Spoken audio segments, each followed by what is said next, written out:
Good morning, students. Yesterday we were discussing the second part of the 100 dresses, lesson 6. So before going to start the lesson, we will discuss some words meaning from the lesson for your vocab. So we start from grocery. Grocery means होता है घरेलू सामान या फिर kitchen का सामान भी कह सकते हैं, करियाने का सामान कह सकते हैं। कॉर्नुकोपाइज, कॉर्नुकोपाइज होता है फल और फूल वाले बर्तन, मतलब कि जो डेकोरेटिव कंटेनर होते हैं, जिनको हम सजावट के लिए रखते हैं, जिनमें हम फूल वगैरह रख लेते हैं या फिर फल वाले बर्तन होते हैं, ठीक है, उनको बोलते हैं कॉर्नुकोपाइज। उसके बाद शाइनी, शाइनी होता है चमकीला। ट्रांसपेरेंट, ट्रांसपेरेंट होता है पारदर्शी, जिसके आर पार देखा जा सके। रिफ्लेक्टेड, रिफ्लेक्टेड होता है या तो चमक रहा था या फिर उसका प्रतिबिंब जो है वो दिखाई दे रहा था, उसको बोलते हैं हम रिफ्लेक्टेड। आगे चलते हैं।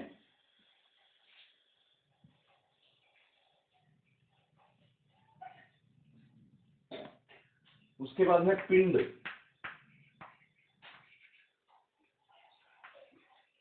ठीक है, ये पिन वर्ड की सेकंड या थर्ड फॉर्म है। उसका मतलब होता है पिन लगा दी। ठीक है, पिंड मतलब पिन लगा दी। पिन लगा दी मतलब कोई सुई, ठीक है, या फिर जो स्टेपलर के अंदर पिन होती है वो, उसका अर्थ होता है पुट विद ए पिन। उसके बाद है ब्लर्ड। ब्लर्ड, ब्लर्ड का मतलब होता है धुंधला, धुंधला हो गया या कर दिया गया, धुंधला हो गया। ठीक है, ये होता है ब्लर्ड। उसके बाद है गेज्ड। गेज्ड, गेज्ड होता है घूर कर देखना। ठीक है, घूर कर देखना या घूर कर देखा। उसके बाद है इंटेंटली। इंटेंटली, इंटेंटली होता है गंभीरता से,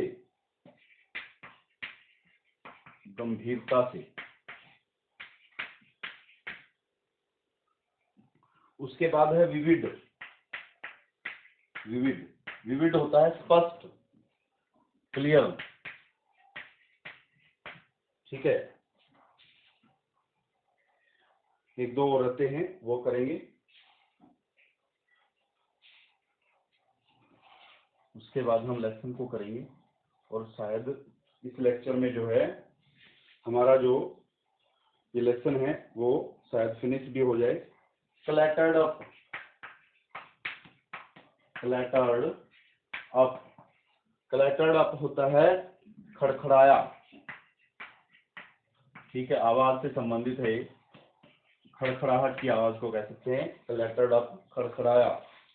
उसके बाद है स्टोलिडली। स्टोलिडली, स्टोलिडली होता है कोई भावना ना दिखाते हुए, बिना भावुक हुए, कोई भावना न दिखाते हुए।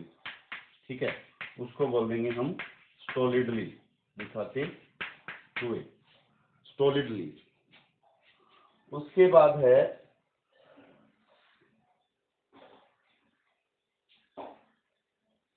Picking on someone. Picking on someone,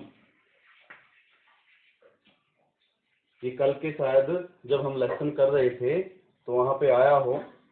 picking up, sorry, picking on someone, किसी के साथ दुर्व्यवहार करना, किसी के साथ दुर्व्यवहार करना। ठीक है, उसको बोलेंगे हम पिकिंग ऑन समवन।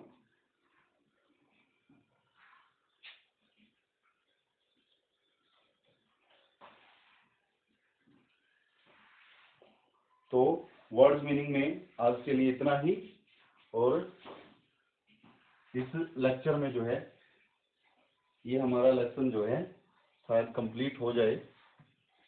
कोशिश करेंगे। तो लेसन जब हम कल पढ़ रहे थे तो कल हमने पढ़ा था कि जो वेंडा है उसके फादर का जो लेटर है वो स्कूल में आया था, उसको पढ़ के जो है काफ़ी बच्चों को भी और टीचर को भी जो है काफ़ी अफसोस हुआ, और टीचर ने उनको सलाह भी दी, मिस मैसन ने, कि वो उसके बारे में सोचें। और जो मैडी है वो इस बात से काफ़ी प्रभावित हुई थी, उसको काफ़ी डिस्टरबेंस फील हुआ। वो जो है पैगी को साथ लेकर वेंडा के घर भी गई और वेंडा की जो घरेलू स्थिति है उसको उसने वहाँ पे ऑब्जर्व किया और उसके बारे में सोचा, उसके ड्रेस के बारे में सोचा वहाँ पे। तो इस तरह की चीज़ वहाँ पे हुई। तो जब वो घर आई तो रात को वो सो भी नहीं पाई। उस रात को वो उसी के बारे में, उसकी ड्रेस के बारे में, वेंडा के बारे में, उसके घर के बारे में, इन सब चीज़ों के बारे में सोचती रही। और अंततः उसने जो है ये डिसाइड कर लिया कि अगर अब आगे से कोई भी किसी का मजाक उड़ाएगा तो वो चुप नहीं बैठेगी, वो कुछ ना कुछ अवश्य बीच में जो है बोलेगी। और फिर उसके बाद मैडी और पैगी ने एक लेटर जो है वो वेंडा को लिखा, और वो लेटर जो है एक मैत्रीपूर्ण लेटर था। दे प्रेज, उसके बाद आगे चलते हैं।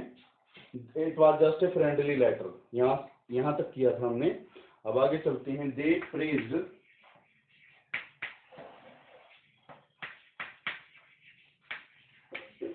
Praised Wenda's drawings.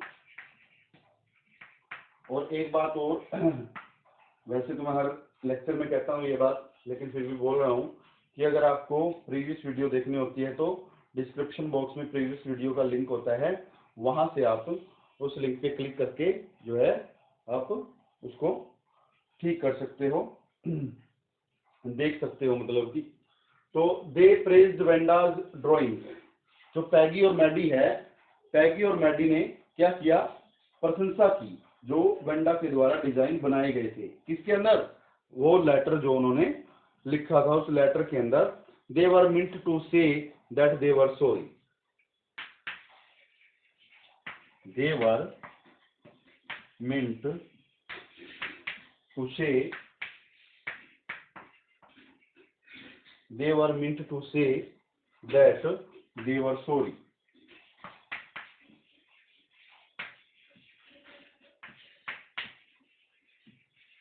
ठीक है।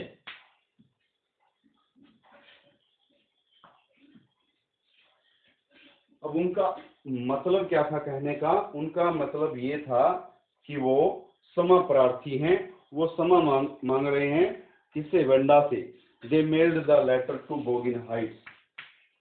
दे mailed the letter to Bogins Heights. अब जो बोगिन हाइट्स नाम का स्थान था जहां पर वेंडा और उसकी फैमिली जो है रहती थी, वो लेटर जो है, वो पत्र जो है वो उन्होंने वहां पे भेज दिया, मेल कर दिया। There came no reply. There came no reply. अब रिप्लाई तो तब आई जब वो वहां पे हों, जो वेंडा है और उसकी फैमिली है वो वहां से जा चुके थे, इसीलिए उसका कोई प्रत्युत्तर नहीं आया। रिप्लाई क्या होता है, प्रत्युत्तर। There came no reply to that letter for some day. To that letter for some day. कुछ दिनों तक जो है उस पत्र का कोई प्रत्युत्तर जो है वो नहीं आया। आगे चलते हैं।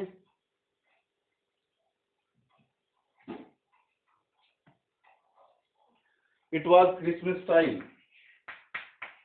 It was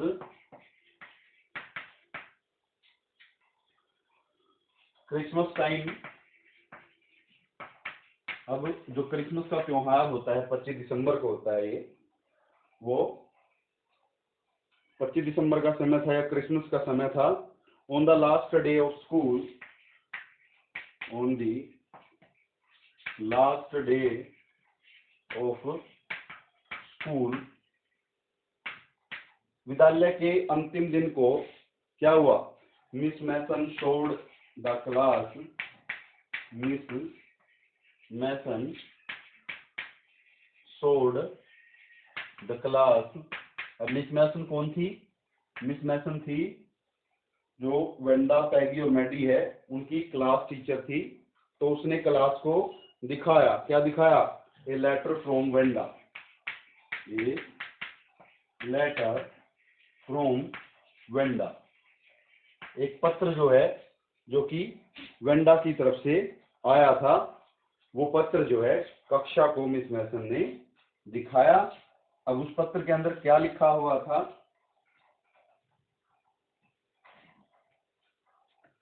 Wanda wrote to Miss Mason,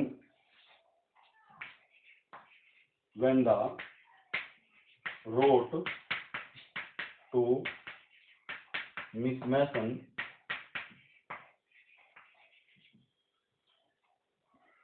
Wenda ने मिस मैसन को लिखा to tell the girl, to tell the girls,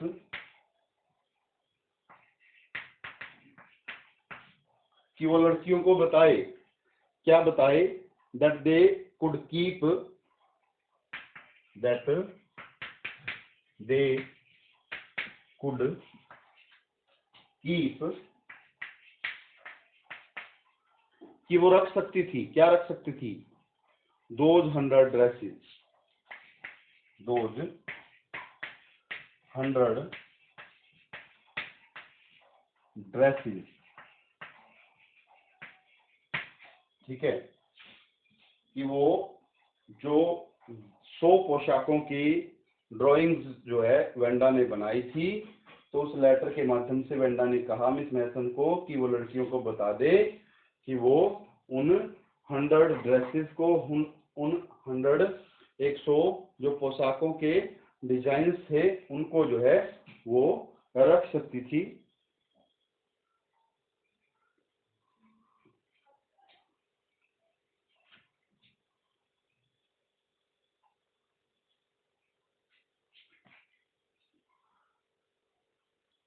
She wanted Peggy, she wanted Peggy to have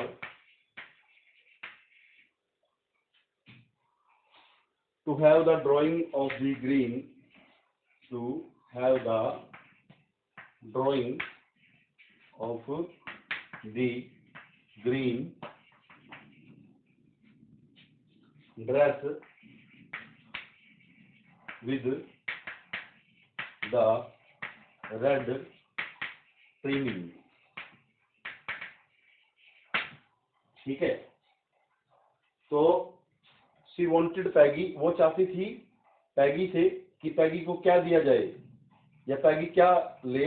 जो ग्रीन ड्रेस है, जो हरे रंग की पोशाक की ड्राइंग है, जिसके ऊपर रेड कलर की ट्रिमिंग भी है। ट्रिमिंग होता है जो पट्टियां होती हैं, वो काटकर जो है पट्टियां जो लगाई गई हैं रेड की, रेड कलर की, लाल रंग की जो पट्टियों वाली हरी पोशाक की ड्राइंग है, उसको पैगी जो है वो ले, या पैगी उसको रखे।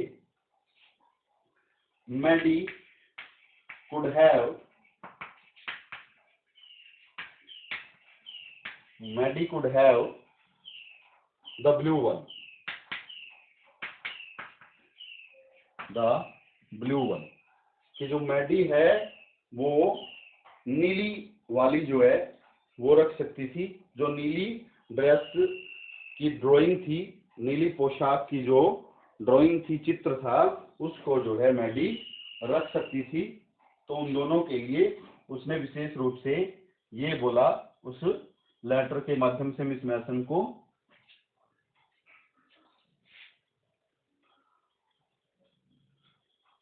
Maddie took Wenda's drawing in her bedroom, Maddie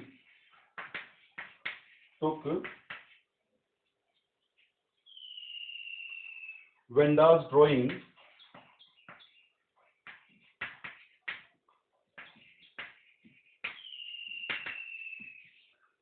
Maddie took Venda's drawing in her bedroom at home। ठीक है, अपने घर पे जो है मैडी वेंडा की जो बनाया हुआ चित्र था अपने वो सोने वाले कमरे में, शयन कक्ष में, घर पे जो है उसको अपने सोने वाले कमरे में ले गई। She looked at it,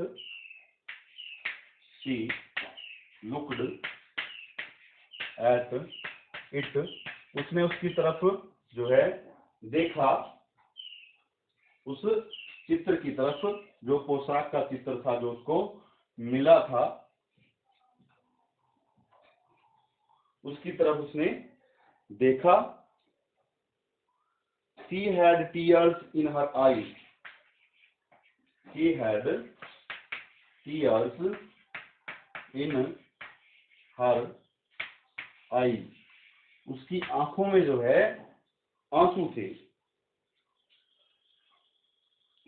She thought Venda had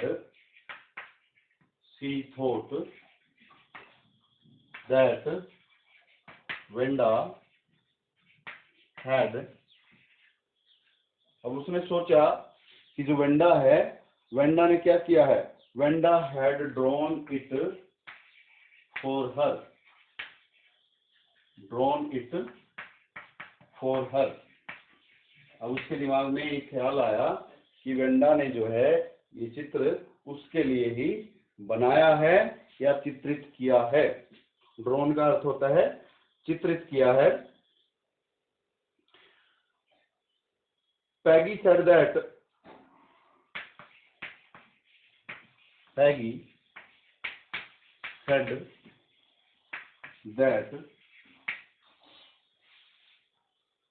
Venda must have really liked them.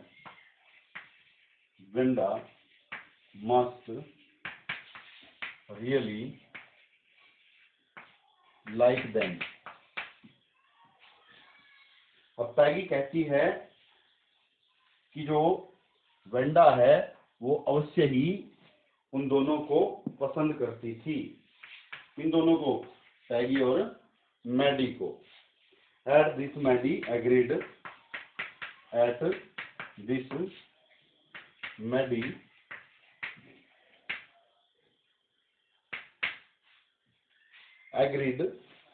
अब इस बात पर मैडी जो है वो सहमत होती है कि हाँ,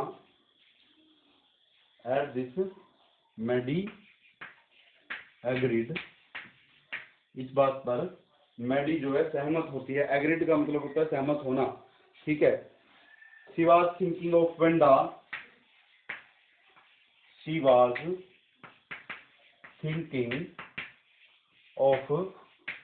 Venda, अब वो वेंडा के बारे में सोच रही थी। Standing alone in the school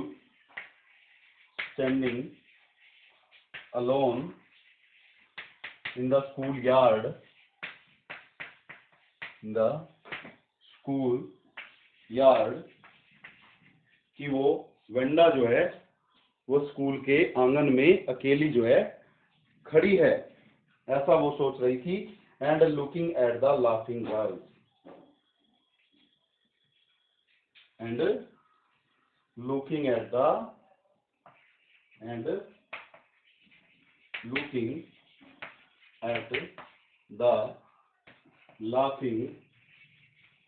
girls, कि जो हंसने वाली लड़कियां हैं उनकी तरफ वेंडा जो है देख रही हो, ऐसे वो सोच रही है। कौन? मैडी। तो ये लेक्चर जो है यहाँ पे कवर होता है हमारा इसी लेक्चर में, जैसा कि हमें एक्सपेक्टेशन थी और वो प्रूव भी हुई कि इस लेक्चर में जो है लेसन हमारा कवर हो जाएगा। सो It is enough for today.